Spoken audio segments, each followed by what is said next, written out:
Lainey. And I'm Laura Beth. And we are Steel Magnolias, two sisters who love family, traditions, and all things Southern.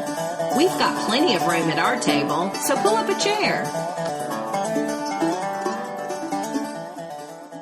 Hey, Lainey. Hi, Laura Beth. Have you heard of the PBS series Somewhere South? No, do tell. Well, it just premiered March 27th. Okay, And well, PBS does it right. They do. A lot of their shows, so. It's funny, having a toddler, we're on PBS a lot, but adult content is on point as well. Oh, yeah. So this is a celebrity chef. Her name's Vivian Howard. I don't know if people will... I know. You know her? Okay. So she is the host, and she had a previous show called A Chef's Life. Yes. So have you seen that? That might be where I know her from. Okay. Well, it's going to be a 6-part series. They have released 3 already. Okay. I guess it's Friday nights. I remember liking this lady. She's cool. She's North Carolina. She's got a real thick accent.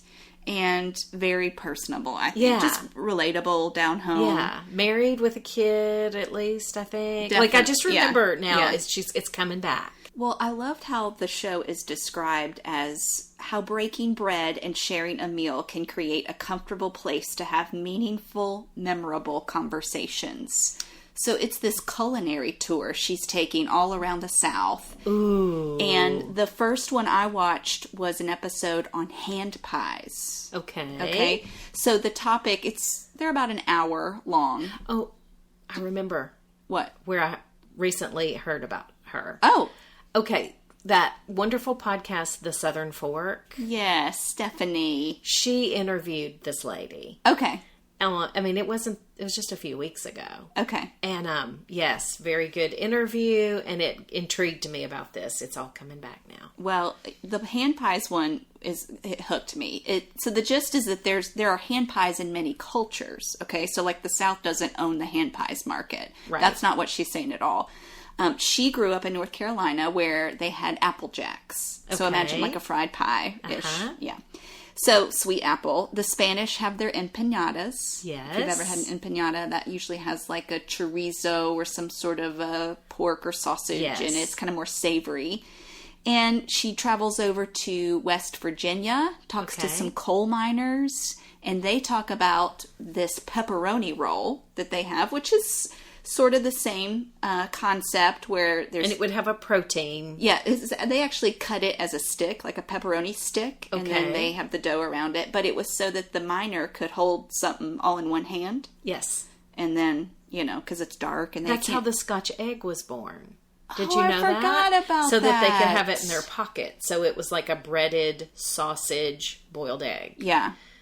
Love All of it. this is so fascinating. Well, what Vivian Howard discovers is these are very time consuming to make, any of these. Okay. And I loved that she tied it all into the fact that coal miners are using this for their lunch and men out in the field that are laboring for long hours. Okay, let's put some hard work into what we're doing. Them yeah, it was out really working. sweet. That's just an appreciation that she drew out of the time that goes into these pastry items. So the second episode is Porridge for the Soul. She's going to talk about grits. Okay. The third one is Dumpling Dilemma. So anyway, I've only watched the first one. It's available. Every culture has these things. Exactly. Too. I think that's what they're going to do the whole series, is they're going to go This is awesome. topical and then draw down into how the South is representing those different forms. But they're an hour. They're on pbs.org if you don't get PBS on your own television, or on Amazon Prime. You can watch Somewhere South. Love this so much.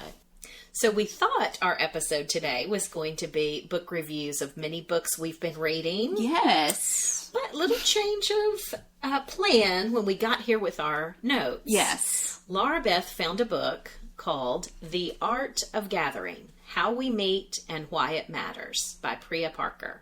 Love this book.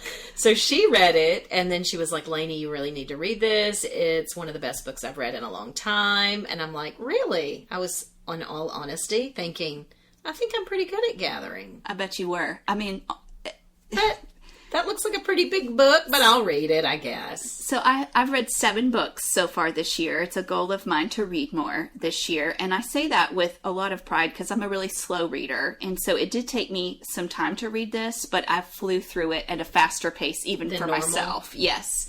So I heard about this book from a couple of sources, but really it was the title that grabbed me, The Art of Gathering. Yeah. And I thought, this has got Southern hospitality written all over it. But what could we, like you were saying, what could we possibly need to learn? Well, I'm always learning. In all honesty, even when I said just now that I was like, oh, I think I'm pretty good at that. What I really mean is I always want to be learning new things. And I'm pretty good at that. So do I need to devote more time to that? Yeah. That was what I kind of initially thought. Wow, do I have a lot of room of growth needed. So the book came out a couple of years ago, but just last week it came out in paperback form. Okay. So I would go ahead and say, get on your Amazon account right now and go ahead and order this, because by the time you finish this review that we're about to do, you're going to want it. Well, we will share some of our room for growth areas, some of the things that stood out to us, but yeah, I think it's going to take a whole episode just to do this one. So let's do it. Well, she's really pushing us to think differently about our gatherings. Yeah.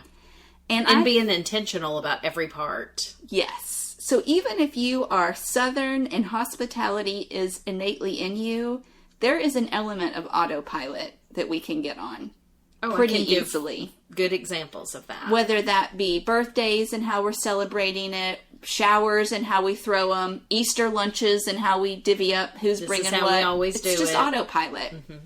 That's true. So I loved it, and I loved that she even wants to ask the why. Why are we gathering? Why are you hosting? Because she says every gathering reflects your values. And I was good. Whoa. So anyway, let's talk about some favorites from the book or some things that stood out. Yeah. Well, you want to start? Yeah. So I will say the invite. Okay. I do pay attention to how I word think you things. got to start further back. Okay, go. I'm sorry. No, I love it. See, I'm already, you gotta go I'm still learning. That.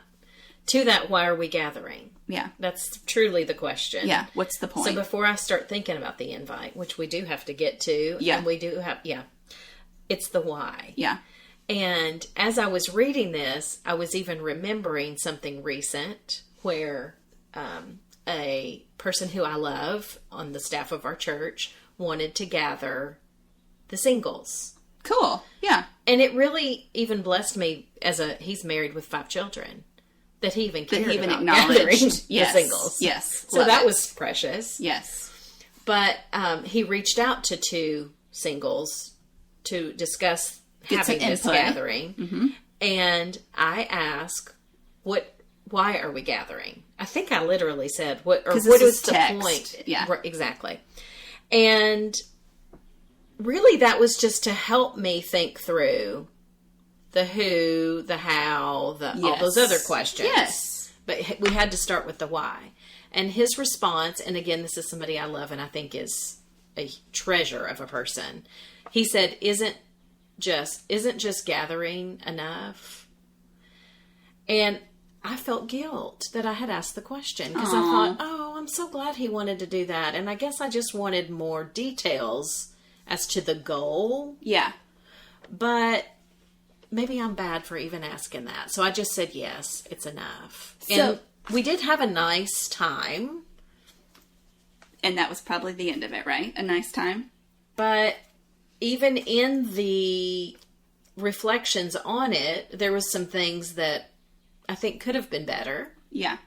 And this is not just because I wasn't the host, because I can tell you plenty of things I hosted where I messed share up. Some bloopers at the end of our But topic. I'm just voicing that I had inherently in me what's our goal here? Not that I wouldn't come regardless of what it was. That's cool you even knew to ask. But I just thought that. And then I felt guilty. Well, that is the premise of the book as well. It's, she says, why do so many get-togethers leave us feeling vaguely unsatisfied, maybe even a little hollow? Uh-huh. Especially if you just hung out with people you really enjoy. Right. What's the unsatisfaction in that? Well, it's because you didn't have things planned out and laid out. Yeah, perfect recipes, set in the right playlist. All of that was jiving, hopefully. But those don't leave people with the you matter. Yes. Sort of walk away that you want them to. So this is like such a sweet spot of where I want to get better. I'm excited about talking about this. So what would you say is an example of a why for gathering? Okay. Do you have some? Well, I have, as I read this, I thought through things I have been to. Oh, for sure. You can't not. Right. And things that, so I have one example of when I hosted. I'm not saying I nailed everything she said, but I did think through. I did a Valentine's Day gathering I think this was about 4 or 5 years ago. Okay. Where my goal was Valentine's Day can be a hard day for if you're single. Absolutely. And so what could I do? What could I host that would make that day a little more pleasant for a single person? Yes. And in this case, it was single women. I wasn't just having singles, like co-ed singles. Yes. Which that could be a cool That could be thing fun to do too. Maybe next year somebody's not single. Yeah. But this one was and I wanted women to feel beautiful. Single women to feel beautiful. Like that's what I want. That was the goal. I want them to feel beautiful. Awesome. Yeah. Not shunned or overlooked, which is what you kind of can feel. Absolutely. On the 13th or 15th. Or both directions. Yes. So, and actually, I don't remember I don't think my thing fell literally on the day. I think it was on a Friday or a Saturday night. So it was for the working women too, to be able to attend. So anyhow, with that being my goal, I didn't want them to have to bring anything. I wanted to do all of that. Yeah. I had like a fun cocktail. So if great. they wanted to, have a cocktail, I had pretty food. I'm sure your table looked beautiful. Where they could just kind of stroll in, be served. Yes. Be with others. Yes. But what I asked them to do was bring a gift of something that makes you feel beautiful.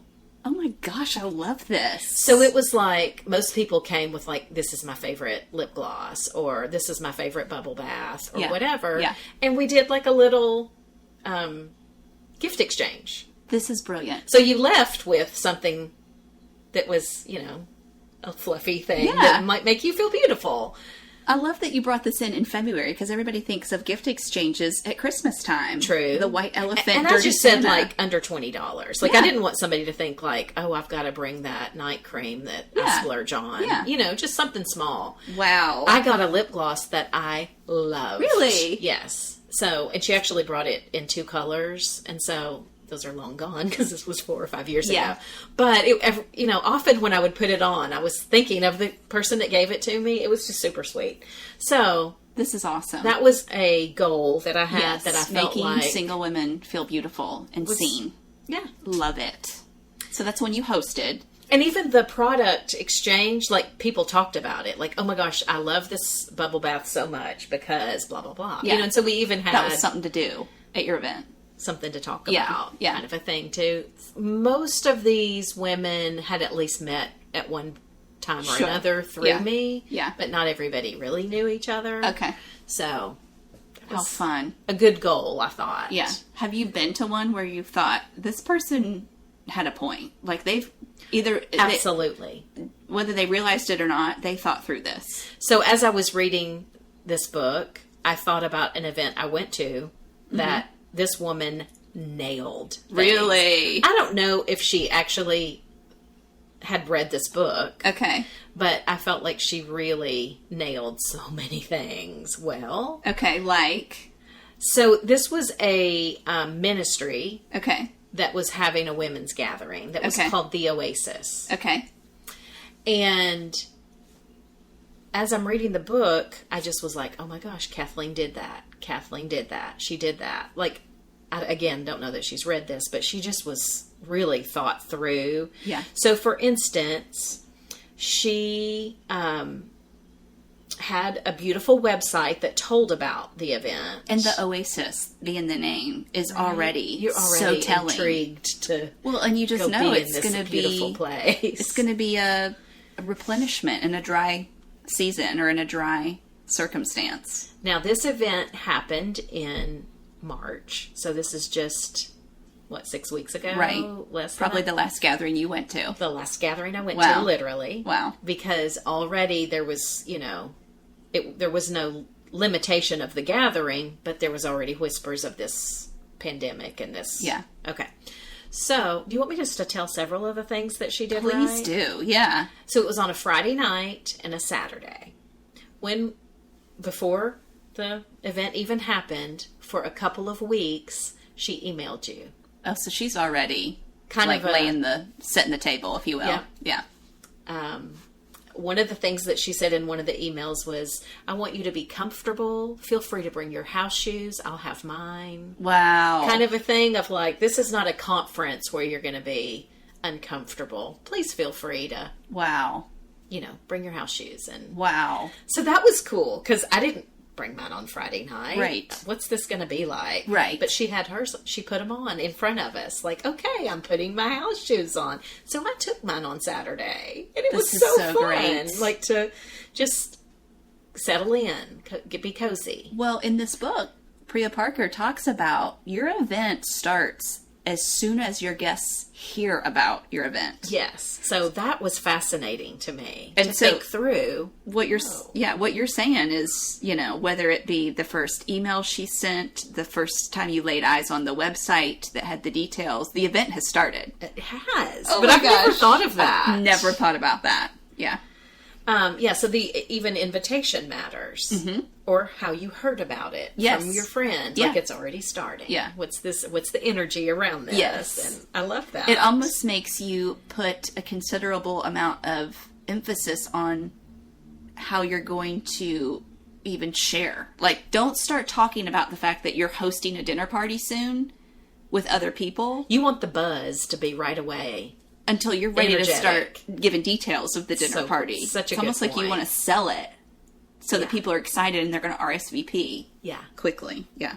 So what else did the Oasis do so great? Well, I thought it was interesting because on that Friday night when we came through the door, right away, they had a greeting team. Oh, cool. I didn't know all these people. I knew a few of them. Yeah. But they welcome. What was your name? Oh, let's go get your name tag. Okay, name tags are good. So we go to get our name tag, and your name tag had not just your name on it already. It's not here, grab a Sharpie and write it. It was printed out, and not just with your name, but the meaning of your name. Are you serious? Which she's going to tap into later. Wow. I'll get into that if you want me to or not. Wow. But it was intentional. Wow. Even the layout of the name tag. Sure.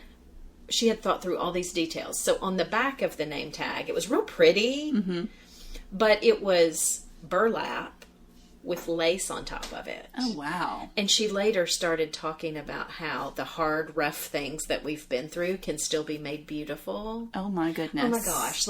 I can't even tell you about all the details of this event, but she had thought through all of everything them. down to the name tag pinned on to your shirt, right? So things like that. From getting your name tag, she had an area that she called the triage. There was about 4 or 5 comfortable chairs that she had this sheer fabric kind of laid. It hung from the ceiling and made you in a cocoon. I almost imagine mosquito netting or something, just real thin. Yes. Okay. And a woman came and had these warm hand towels that had essential oils on them for us to take one, go sit in that chair, and just smell those essential oils, wipe your hands with that warm towel. Quiet yourself. Prepare yourself for, it was so interesting to me because it was a Friday night, we've all been working or dealing with your family all day or whatever. So you need to change gears. Yes. You need to really kind of change your mindset. Yeah. But literally, even with the buzz of this virus, it was clean your hands. I don't know if that's what she was trying to do. But even just bringing cleanliness into being with people. If you're going to touch the coffee pot here in a few minutes, you need to Which may be a new normal for gatherings. We don't know. I thought about this. Yeah. Like, do I want to do that with every massage? Yeah. It's kind of a cool idea. Yeah. Of let's clean your hands and your mind can be Wow. refreshed. Wow. Loved it so much. And then, throughout the weekend, there was tons of details. She had little gifts along the way. I'm not talking about expensive things, but there was just little things that was like remembrances of what the teachings that we had and that kind of thing. Wow. So much was done right. Yes. This gathering. Like but a those are web. A web of intentionality is what I hear you saying. Well, that sounds amazing. I love that she thought through that all. And what I feel like I a lot of times jump to are what many do. The details of the table, the food, the drink, maybe some of the seating, because I have a small home, so I do think through that. The music, we've talked about that, like thinking through that. Sometimes that's an afterthought for me. Like, everybody's coming, let me just quickly put on something. Mm-hmm. Well, I've done that too. You do. I've often said the sensory journey. So I like to think through what does it smell like? What's it sound like? That kind of thing. Yeah. But there's still more to grow in. Yeah.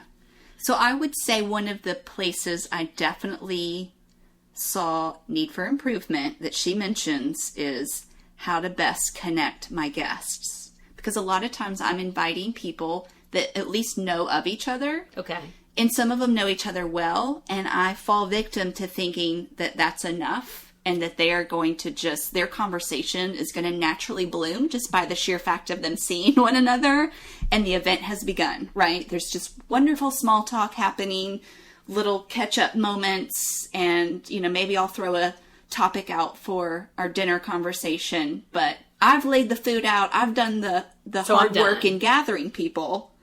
And now it's time for me to kick my feet up and just watch the conversation happen. And wow, does that not happen? And what often happens, even as an attendee, I know I do this, is I will sometimes just flock to the ones I know well. Oh, I haven't seen her in a while, but I love her. I'm just going to talk to her. Yes. Or, oh, I haven't seen that guy, and I've been meaning to tell him X, Y, Z. And then I don't talk to the new people. I know. I know. So there's a moment where she's saying that you got to connect your guests and introduce people. And I thought of that moment in Bridget Jones's Diary, the first one, where she's talking about, I think her quote is, introduce people with thoughtful details and interesting tidbits. And so in typical Bridget Jones fashion, she has a dialogue happening in her head of what she wants to say about the people she's introducing, which are very rude comments that she would never actually vocalize. But instead, she says something delightful and very English, in her nature. But I thought of that. I was like, you do have to set people up and know who you're introducing to whom and, draw out that commonality. Yeah. So that they even have something to leap off and talk about with one another. Yeah, that's good. And it is absolutely intentional. It is. It doesn't just happen. You got to think through all of that ahead. And we've talked about sometimes it's good if you're having seating to seat people such that you could have those kinds of things happen. Yeah. But if you don't ever tell them, are they even going to go there? Exactly. There's an example I absolutely loved. I'm going to do this in the book. You look passionate right now. So she says that you can host a party in making connections by telling all of your guests that they can't pour their own drink. Okay. Oh my gosh, that's adorable. Yes. This is bound to lead to people conversing. If you're not allowed to pour your own drink, so whether that be a pitcher of water or sweet tea that's on your table, or a bar that you have set up that people are I've got to ask somebody to make one for me, or somebody's got to offer. Yeah. Love this. I mean, that alone is going to spark conversation and is so natural, and it's going to continue to come up all night. That's because especially if you have real intentionality and maybe you give them small cups. Love this. So I'm definitely going to do that on a future event. What else stood out to you from the book? Several things. So one thing that I thought about, a fail that I've done, because I have several of those as well. She's talking about being very strategic with the space. Now, I'm good in certain aspects of this and not others, because, again, we both have kind of small homes. I've had to think through, there's not enough countertop space for having drinks and food in the kitchen. So let's put the drinks in there, you know, kind of a thing. And that'll spread people out. Yeah. So she does, in fact, talk about having things in different places, as did Peggy Knows Stevens in her book about entertaining around bourbon. But I loved when she started talking about moving rooms. This was brilliant. To change the vibe of a party.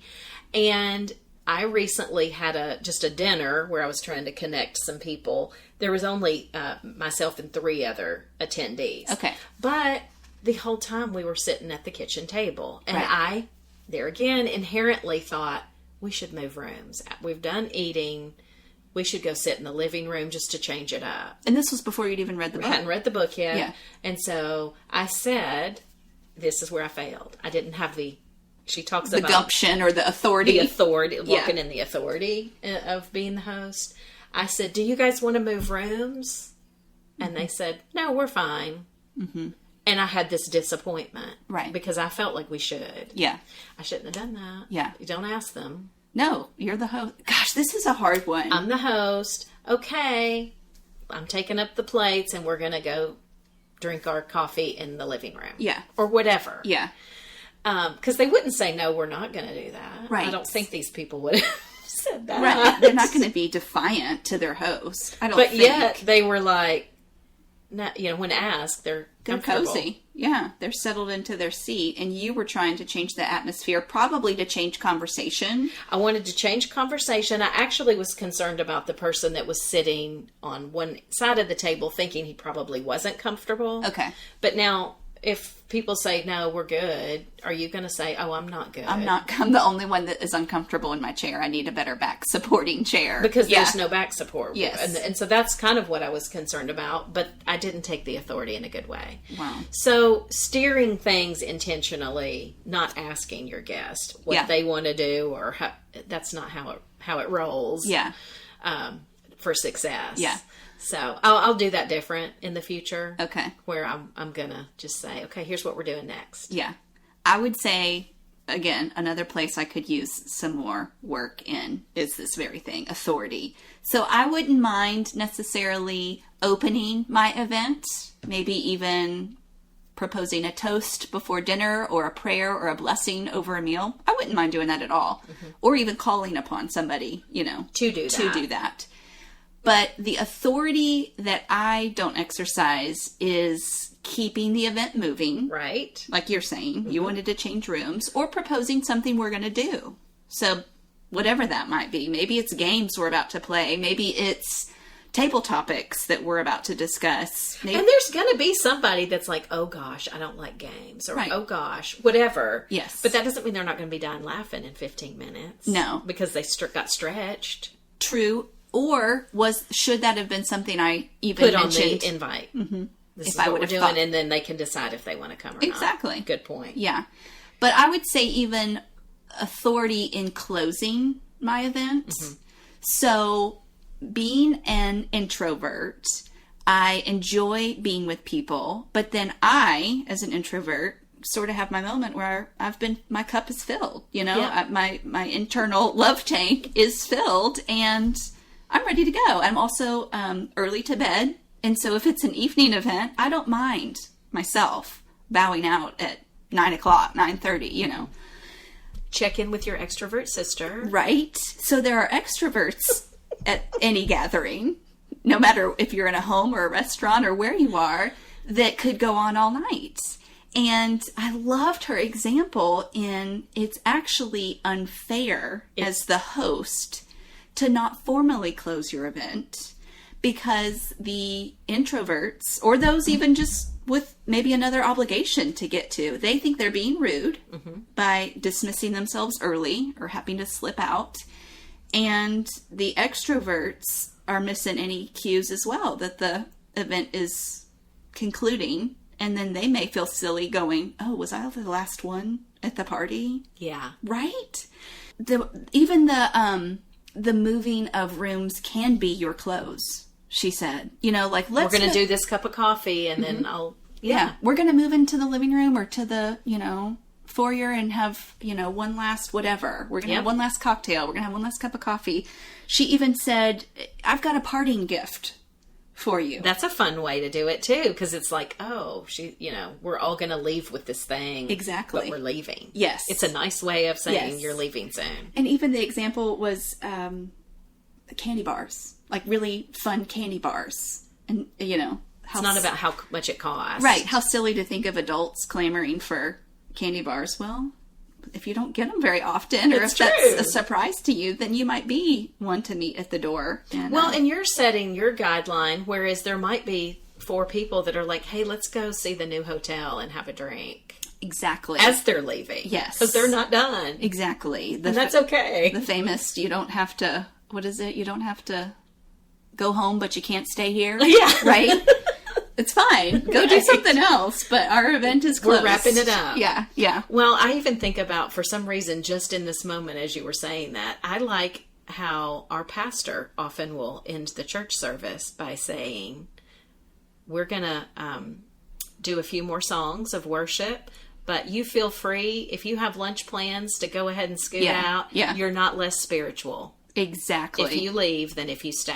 Yes. And that's that freeing thing of, I do need to go. Yeah. But I don't want to have the guilt of, there's 3 more songs and I should stay. Absolutely. So I love when they do that. Yeah. Where it's like, okay, freedom to stay, freedom to go. Yeah.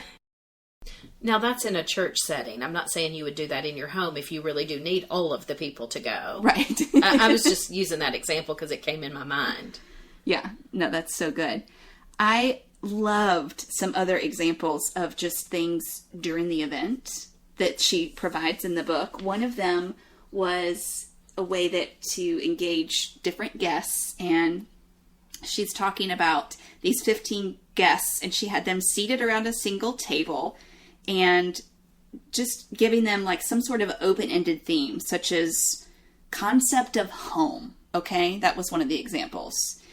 And at some point, everybody has to give some sort of a toast along that theme. Okay. Love it. And to keep things moving, the last person to bring a toast has to sing theirs. That's hilarious. So I'm not going to want to be I don't want to be the person singing. So she was just saying, or another example that she gave was trust.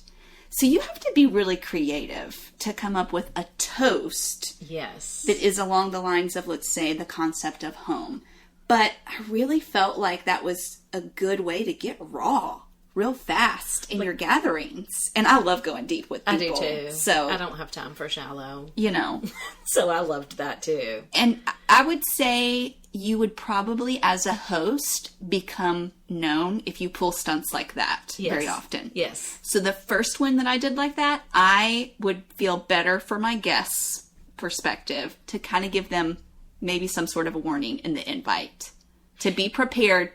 Yeah, because if they just lost their mom and they're not going to be ready for that, they need to know. Yeah. And she talks about tears being shed at, at different toasts that were shared at events. And I'm totally shedding tears. So, we're talking about deep things. Yeah. But, well, there's so many different things to say. But in that area of the book where she was talking about authority. Yes. One thing that I thought was fascinating too was, in our culture, we so often think of just being relaxed as the good thing.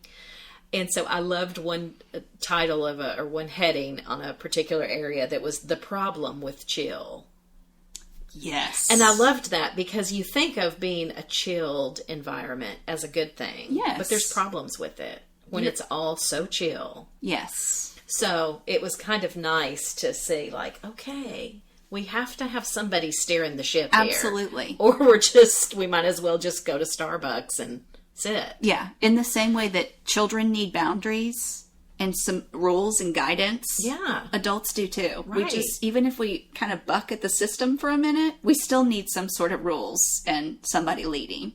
So good. It was so good. That was so convicting as well. I loved that title because I was like, I would want to be a laid back host. I would want to. You don't want it to feel like that you're controlling. Right. Yeah, somebody's got to steer the thing here. Yeah. So. And I would venture to say, upon exiting an event or a gathering, if the guests were asked, how much did you enjoy or how did you feel about X, Y, and Z when there were moments of those. Yes. What, in quotes, control looked like, they actually would end up enjoying it, right?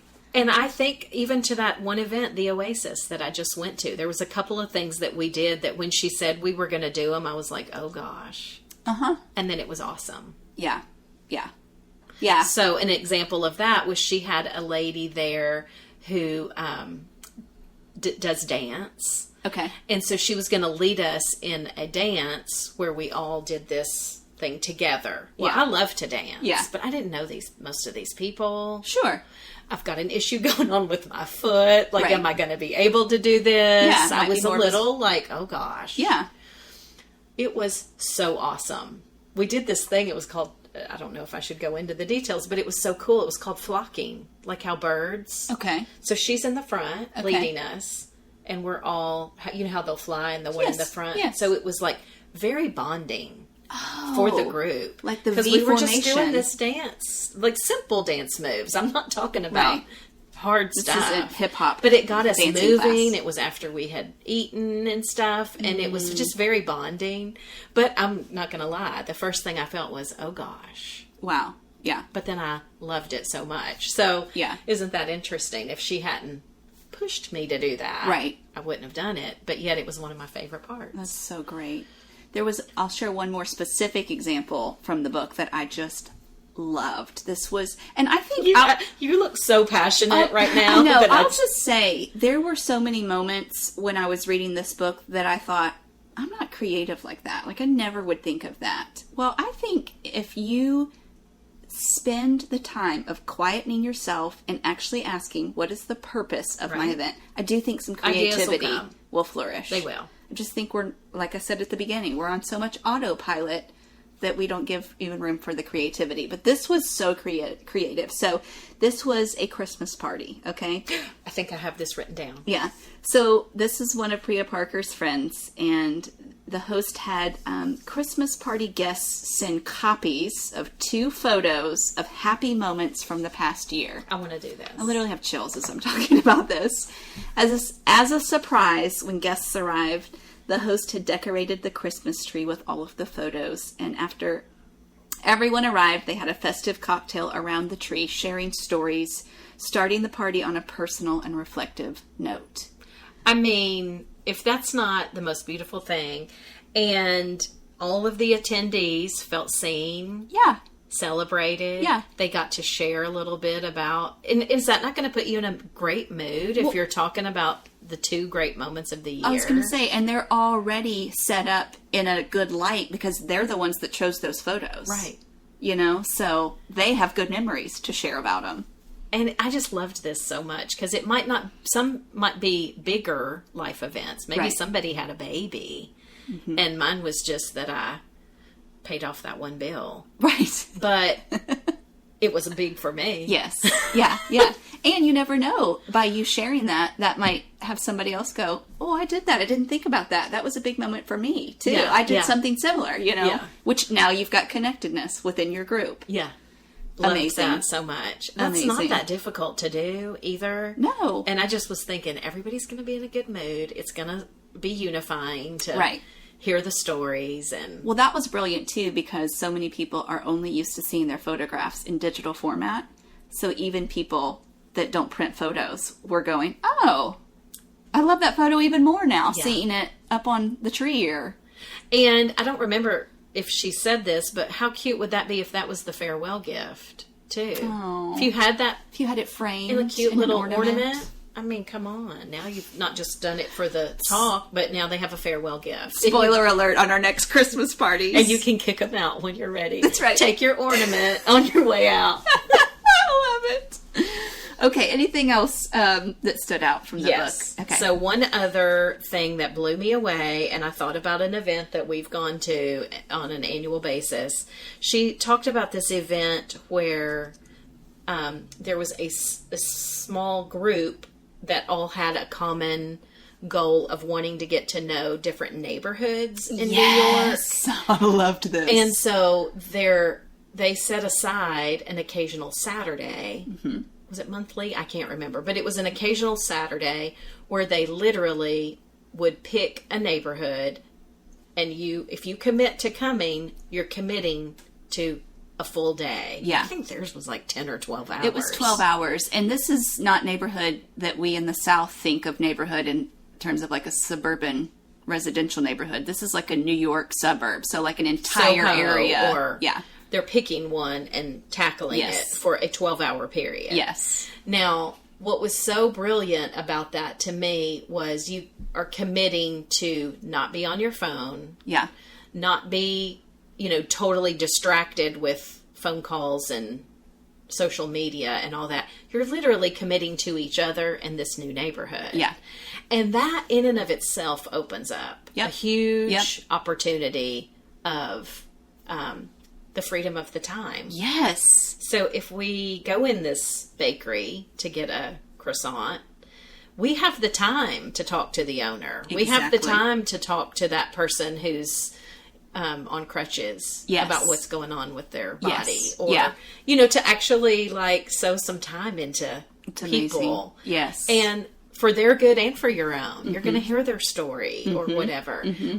Often when we're just going about dinner with a friend, we don't have time to talk to the people who are right in our midst. Right. But it reminded me of just a once a year event that we're always invited to called Fall Outing. Yes. Where this gal is such a great hostess. And she takes the time to prepare a full day of activity, going to a pumpkin patch, going to an apple orchard, having lunch at this country restaurant. Yeah.